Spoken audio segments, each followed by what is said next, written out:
Greetings, students. If you remember correctly, our last lesson covered the elements of drawing and shading techniques. I would like you to complete a writing assignment after learning about these drawing elements and shading techniques. I would like you to analyze a work of art. It's a portrait of Catherine Lemaire by Jean-François Millet II. I would like you to answer the following writing prompt. Identify the shading techniques used by the artist. Does the use of shading techniques portray difference in texture? How or how not? Discuss areas of the piece that the artist shows emphasis. As you can see in front of you on your screen is a rubric, and this is how you can determine what is expected of you and how you're doing throughout your writing piece. So pay close attention to each level and each category that you will be graded on. The scale is from 1 to 4, 1 being the lowest and 4 being the highest score that you can get. And the categories are understanding, analysis, writing, and effort. For understanding, for a score of 1, students show no understanding of the vocabulary learned or how to identify when those terms are being used in a piece of artwork.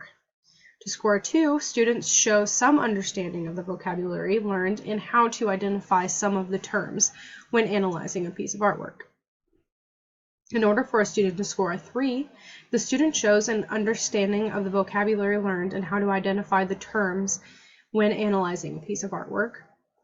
And for a student to score a 4, a perfect score, the student must show mastery of the vocabulary and is able to accurately identify each term and when it is being used in a piece of artwork.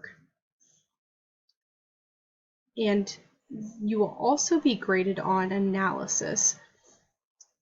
For a student to score a 1 in analysis, the student has trouble picking out the dominant elements.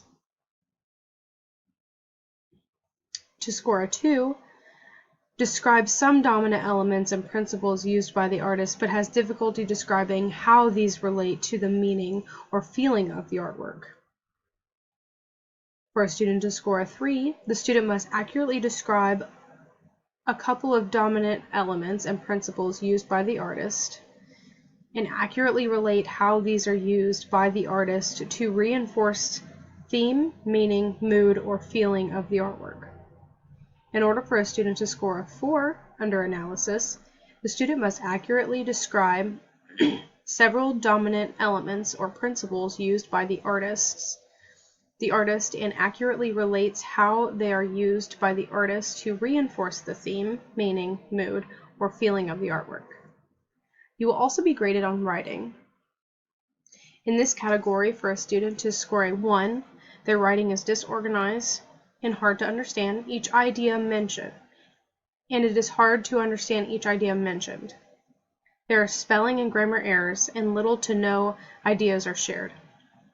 In order for a student to score a 2, the writing transitions are scarce, and there are some spelling and grammatical errors. Ideas are partially clear. In order for a student to score a 3, the student has written transitions, and they are present in the paper, but could be more smooth.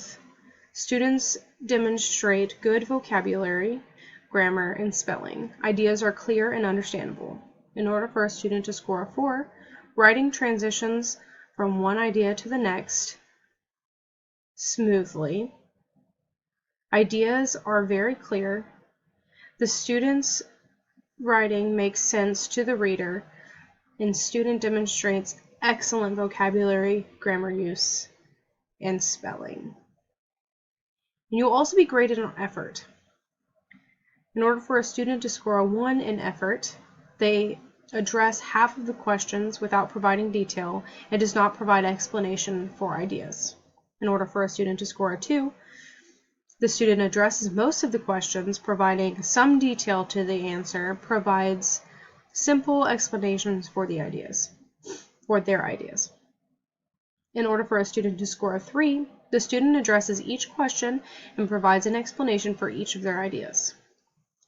In order for a student to score a 4, the student addresses each question in full, student explains their ideas thoroughly, providing examples when necessary.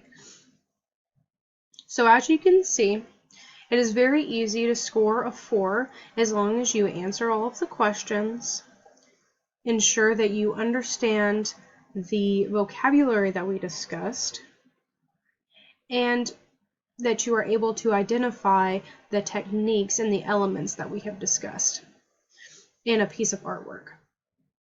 So you will have this available to you on our class website, and you can access it whenever you need it. I encourage you that during the time that you spend writing your paper, that you refer back to this rubric so that you can remind yourself of what a perfect score looks like, and so that we all can score perfect scores, and that you can show that you know and understand the elements of drawing and shading techniques.